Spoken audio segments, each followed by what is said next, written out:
Most welcome everyone. आज के session में हम कॉन्टिनेंटल ड्रिफ्ट थियरी को एक्सप्लेन करेंगे, ठीक है। इसको समझेंगे और इससे संबंधित एक लास्ट में एमसीक्यू करेंगे, ठीक है। ये जियोमॉर्फोलॉजी को समझने के लिए एक बहुत ही महत्वपूर्ण सिद्धांत है, ठीक है, जो फिजिकल जियोग्राफी का पार्ट है। चलिए हम आगे बढ़ते हैं। तो पहले हम इंट्रोडक्शन समझते हैं कि कॉन्टिनेंटल ड्रिफ्ट थियरी किसके विषय में बात करता है, ठीक है। तो कॉन्टिनेंटल ड्रिफ्ट थियरी जो है वो संबंधित है किसके, distribution of oceans and continents, ठीक है। तो ओशियन और कॉन्टिनेंट के डिस्ट्रीब्यूशन से संबंधित यह सिद्धांत है, ठीक है। यानी कि जो महासागर हैं, जो महाद्वीप हैं, उनके वितरण से संबंधित यह सिद्धांत है, ठीक है। अब देखिए इसमें क्वेश्चन बनता है कि यह सिद्धांत किसने दिया। तो आपको ये याद होना चाहिए, अल्फ्रेड वेगनर ने 1912 में 1912 में यह सिद्धांत दिया था। अल्फ्रेड वेगनर क्या थे, वह एक जर्मन मेट्रोलॉजिस्ट थे, ठीक है, मीटियोरोलॉजिस्ट, ठीक है। ये चीज़ आप याद रखें। इंट्रोडक्शन कंप्लीट होता है, आगे बढ़ते हैं। सबसे पहले हम इसमें बॉडी एक्सप्लेन करते हैं कि कॉन्टिनेंटल ड्रिफ्ट थियरी में किन बातों पे चर्चा की गई थी, ठीक है, किन मतलब मुद्दों को उठाया गया था, ठीक है। तो इसमें देखिए क्या लिखा हुआ है कि अकॉर्डिंग टू द थियरी के अनुसार जो कॉन्टिनेंट्स हैं वो फॉर्म अ सिंगल कॉन्टिनेंटल मास, ठीक है।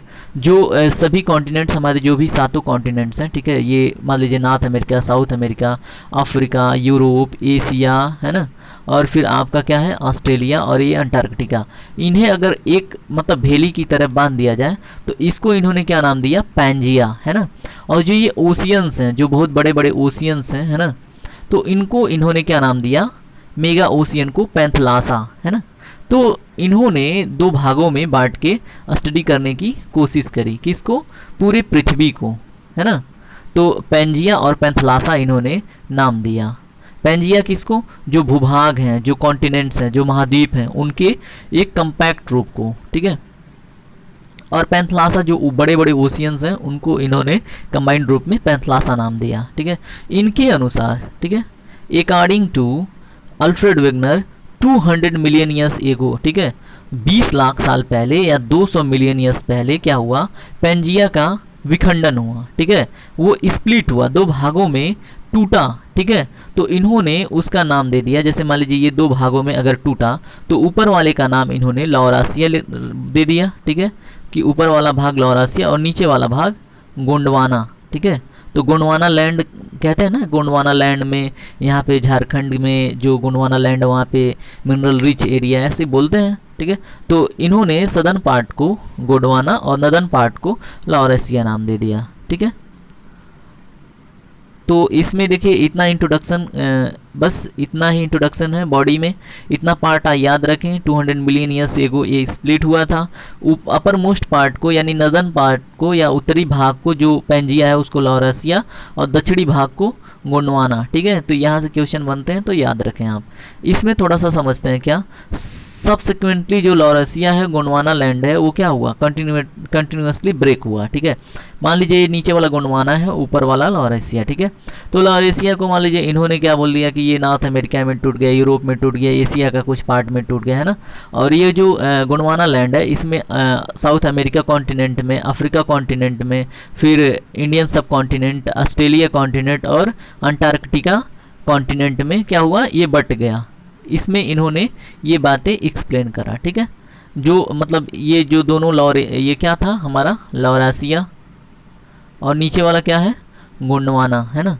तो इसका भी डिस्ट्रीब्यूशन हुआ, ठीक है। तो हमने समझ लिया क्या, साउथ अमेरिका, अफ्रीका और क्या है अंटार्कटिका, और यह है इंडियन सब कॉन्टिनेंट और ये ऑस्ट्रेलिया कॉन्टिनेंट, ये है north America continent, Europe, Asia, है ना। तो ऐसे 2 भागों में इन्होंने तोड़ा पहले, उसके बाद इसको भी बताया कि इसका भी विखंडन हुआ, ठीक है। अब देखिए हम एविडेंस देखते हैं कि इस थियरी को मानने के लिए, ठीक है, कौन कौन से मतलब मान लीजिए आप कोई भी चीज़ प्रस्तुत करते हैं तो आपको एविडेंस देने होंगे, ठीक है। तो इन्होंने कुछ एविडेंस प्रस्तुत किए। तो उसमें पहला था जिग्सा फिट, ठीक है, और दूसरा क्या है, rock of same age across the oceans, radiometric dating methods have correlated the rock formation and different continents, है ना। तो इसमें इन्होंने क्या, पहले वाले में इन्होंने बताया, जैसे मान लीजिए ये है हमारा ऑस्ट्रेलिया, साउथ अमेरिका अगर कॉन्टिनेंट है ये, ठीक है, और ये है हमारा अफ्रीका कॉन्टिनेंट। तो इसमें देखिए क्या है, ये आपस में कहीं ना कहीं ऐसे लग रहा है कि यहीं से ये टूट के ऊपर गया, यानी कि इसे आपस एक करीब मिलाया जाए तो ये फिट हो जाएगा, ठीक है। तो इसे बोला इन्होंने जिक्सा फिट, यानी कि जो सभी कॉन्टिनेंट है अगर उनको हम ऐसे सिस्टमेटिकली एक पैटर्न में रखें तो आपस में फिट हो जाते हैं, ठीक है। जैसे पता चलता है कि उनका विखंडन हुआ है। तो पहला एविडेंस हो गया जिक्सा फिट।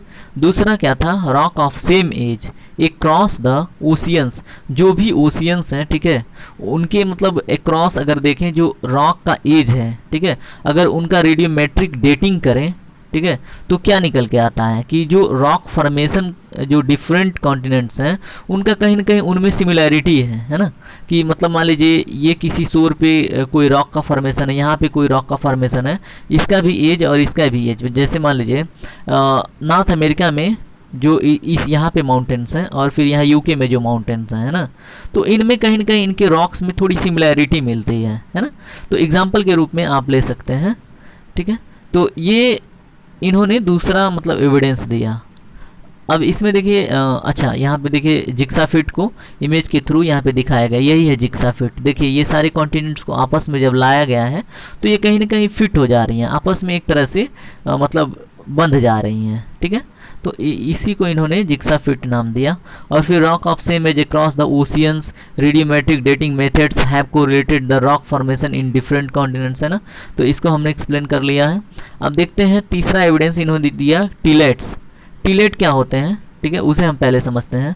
जैसे मान लीजिए ये क्या है, ग्लेशियर से कहाँ पे, हाँ मान लीजिए ये ग्लेशियर से आने वाला पानी है, ठीक है, ग्लेशियर यहाँ से फ्लो हो रही है, तो इसमें मोराइंस यानी कि छोटे पार्टिकल्स है ना, या फिर कंकड़ पत्थर इसमें बहते हैं ना। और उसके बाद एक स्टेज आता है कि यहाँ पे आके आउट वॉश हो जाता है, यहाँ पे आके बिखर जाते हैं, ठीक है।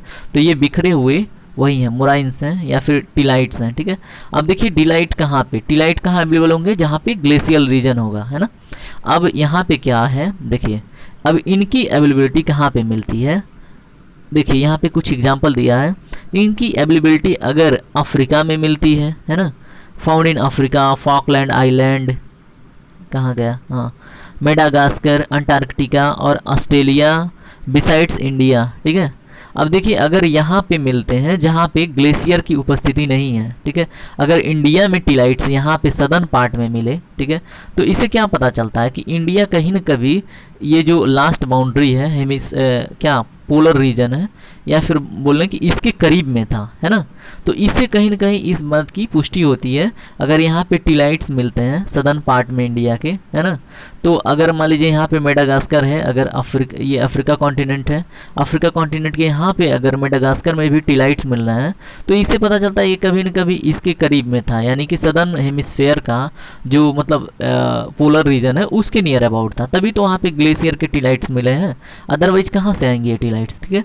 तो कहीं ना कहीं ये भी एक एविडेंस का काम करता है कि ये पहले एक पेंजिया था, ठीक है, जिसमें ये यहाँ पे लोग ये इधर को कुछ विशेष नहीं, यहाँ पे कुछ सीमित यानी कि क्या इस पोल की साइड में थोड़ा सा करीबी बना के थे, ठीक है, और ये आपस में जुड़े हुए थे। और क्या है हुआ है पैलियोमैग्नेटिज्म, ठीक है। पैलियोमैग्नेटिज्म हम समझेंगे कि पृथ्वी अपना कई वर्षों में क्या होता है अपना जैसे नॉर्थ पोल और साउथ पोल चेंज करती है ना, तो इसे पैलियोमैग्नेटिज्म बोलते हैं, ठीक है। तो ये भी घटना इसमें एविडेंस के रूप में काउंट किया जाता है। अब देखिए इसमें प्लेसर डिपॉजिट समझते हैं। प्लेसर डिपॉजिट्स होता क्या है, इसको भी एविडेंस के रूप में इन्होंने प्रेजेंट किया था। जैसे मान लीजिए ये रॉक है, माउंटेन है, यहाँ पे बारिश हो रही है ना, या किसी भी रीजन से अगर यहाँ से मिनरल्स टूट के आके यहाँ कोस्टल में कलेक्ट होते हैं, यहाँ से भी है ना कोस्टल में मिनरल्स कलेक्ट हो रहे हैं, ठीक है, उसे प्लेजर बोलते हैं ना। यहाँ पे क्या है स्ट्रीम है, धारा है, और इधर से ये स्ट्रीम के थ्रू कुछ मिनरल्स फ्लो होके आके यहाँ पे कलेक्ट हो रहे हैं, बेसिन्स में बोल रहे हैं या फिर बोल रहे हैं कोस्टल रीजन में, है ना।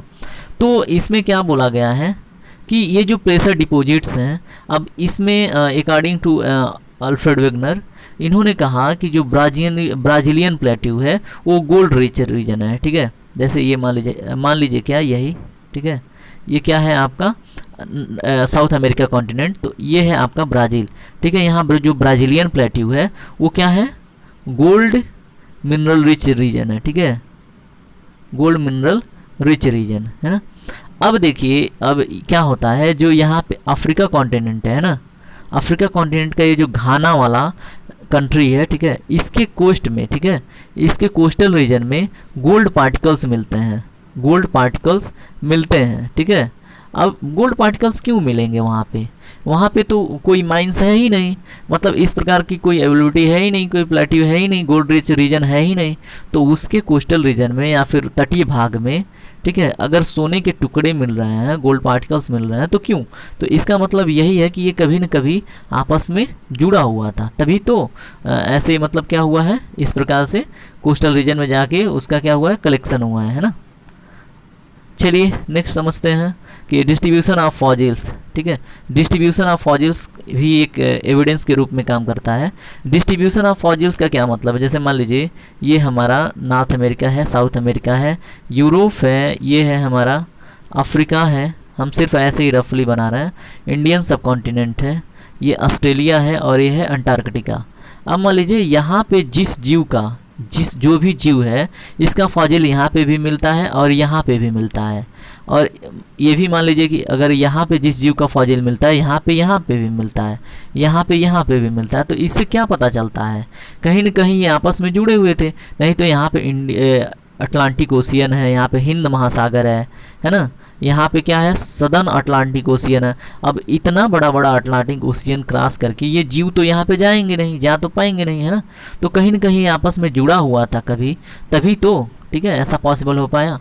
तो ये भी कहीं न कहीं डिस्ट्रीब्यूशन ऑफ फॉजिल्स एक एविडेंस के रूप में काम करता है। तो यहाँ पे कुछ एग्जाम्पल देख लेते हैं, ठीक है। यहाँ पे देखिए एक जीव है जिसका नाम है साइनोग्नेथस। जो साइनोग्नेथस है वो साउथ अमेरिका के ईस्टर्न पार्ट में भी मिलता है और अफ्रीका के सेंट्रल पार्ट में भी इसका फॉजिल यानी इसका जीवाश्म मिलता है। तो ये कभी न कभी जुड़ा हुआ था, है ना, तभी तो ये चल के गया।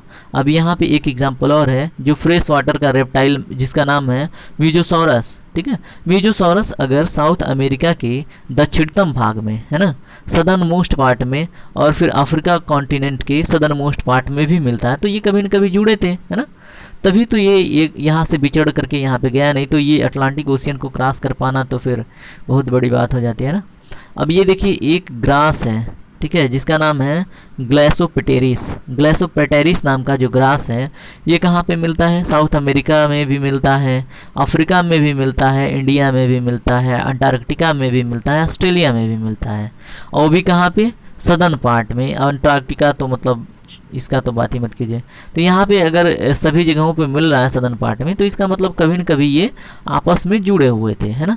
तो कॉन्टिनेंटल ड्रिफ्ट थियरी को सपोर्ट करने वाले ये एविडेंस है। वैसे ही जैसे ग्लासोपेटेरिस है, वैसे ही एक जीव और है एविडेंस के रूप में जिसका नाम है लिस्ट्रोसॉरस। देखिए यहाँ पे क्या है, साइनोग्नेथस, मीजोसॉरस, और फिर क्या है एक क्या नाम है, लिस्ट्रोसॉरस। अगर ये एग्जांपल में आए कि Lystrosaurus is found on the another place in the another continent at the similar fossils, तो फिर उसका क्या मतलब, वो कहाँ पे मिला? तो आपको ये चीज़ याद होनी चाहिए, लिस्ट्रोसॉरस कहाँ पे मिला, अफ्रीका में, इंडिया में और फिर अंटार्कटिका में, है ना। कि अगर ये तीनों स्थानों पे, तीनों कॉन्टिनेंट में पाया जा रहा है, तो मतलब क्या कि ठीक है, मतलब एविडेंस के रूप में ये काम कर रहा है ना। तो ये रही बातें। चलिए हम नेक्स्ट पेज पे चलते हैं। अब देखिए ये सिद्धांत फेल क्यों हुआ, इतने एविडेंस देने के बाद भी ये सिद्धांत फेल हो गया। यहाँ पे स्पष्ट लिखा हुआ है कि जो अल्फ्रेड वेगनर थे, ठीक है, इन्होंने जो रीजन दिया इसके डिस्ट्रीब्यूशन का, जैसे मान लीजिए ये पैंजिया है, अगर इसका विखंडन हुआ क्या, किसमें, लॉरेसिया और फिर गोंडवाना में अगर डिस्ट्रीब्यूशन हुआ, और गोंडवाना और इसका डिस्ट्रीब्यूशन किसमें, north America, south America, Europe, Africa, Asia, है ना, और इस पर यहाँ पे क्या है, ऑस्ट्रेलिया, फिर ये अंटार्कटिका। अब इनका जैसे इनके बीच में ये गैप कैसे क्रिएट हुआ, ठीक है, कौन सा फोर्स रिस्पॉन्सिबल था जिससे इनका गैप इतना अधिक हो गया, है ना, आखिर क्या रीज़न है। तो इन्होंने इसको एक्सप्लेन करने में थोड़ी सी असमर्थता जताई, मतलब फेल हो गए। इन्होंने बताया कि जो पृथ्वी ऐसे मूव करती है, क्या ईस्ट टू वेस्ट रोटेट करती है ना, इधर से ईस्ट टू वेस्ट रोटेट करती है, इसके जो स्पिन की वजह से जो फोर्स लगता है उसकी वजह से इनका क्या हुआ, इनके बीच में दूरियां बढ़ी, है ना। तो ये देखिए इतना अधिक फोर्स नहीं हो जाता है कि जो इतने हैवी लैंड मास हैं जैसे कॉन्टिनेंट हैं इनको हिला दे, ठीक है, ये स्प्लिट फोर्स, स्पिन फोर्स, ठीक है। तो स्पिन फोर्स कहीं ना कहीं नेग्लेक्ट किया गया। फिर इन्होंने ये भी बोला था कि जो चंद्रमा के द्वारा आकर्षण शक्ति, ठीक है, लगाई जाती है, जिसकी वजह से ज्वार की स्थिति उत्पन्न होती है, उससे क्या हुआ, इसका डिफ्लेक्शन हुआ इधर को, इसका मतलब ड्रिफ्टिंग हुआ, है ना, कॉन्टिनेंटों का इस साइड में, है ना। तो जिसकी वजह से क्या हुआ, इनके बीच में दूरियां बढ़ती गई, और ये कहीं ना कहीं मतलब ये दिए गए जो पॉइंट्स थे वो मतलब सर्वमान्य नहीं रहे, और इस वजह से ये सिद्धांत फेल हो गया, है ना। अब देखिए इसमें क्या देखते हैं, क्वेश्चन जो मैंने ऐड करा है, आप इस क्वेश्चन को हम एक बारी पढ़ देते हैं, उसके बाद आप खुद सॉल्व कीजिएगा, है ना। तो चूज द करेक्ट ऑप्शन। पहला है continental drift theory was successful to explain the reason behind drifting, ठीक है। तो क्या ये सक्सेसफुल हुआ था, अब आप विचार करें, अभी मैंने तुरंत एक्सप्लेन करा। कॉन्टिनेंटल जो ड्रिफ्ट थियरी है वो किसके, ग्रिफिन फेलर के द्वारा दिया गया था। उसके बाद तीसरा है जो जिग्सा फिट है, वो evidence to explain the drifting, यहाँ पे ड्राफ्टिंग हुआ है, ठीक है, ड्रिफ्टिंग है, ठीक है। तो क्या ये जिग्सा फिट है वो सक्सेस हुआ था क्या, एक एविडेंस था क्या। और उसके बाद है नन। इसमें से आपको सही जवाब कमेंट बॉक्स में देने हैं, ठीक है। आज का सेशन यहीं तक, हमारे साथ बने रहने के लिए धन्यवाद। और देखिए ये आपकी जिम्मेदारी है, अगर आपको सेशन पसंद आए तो फिर आप सब्सक्राइब कर सकते हैं, बेल आइकन प्रेस कर सकते हैं, लाइक कर सकते हैं, शेयर कर सकते हैं, कमेंट कर सकते हैं, ठीक है। ये अथॉरिटी आपके हाथ में दी गई है, ठीक है। तो आपका दिन शुभ हो।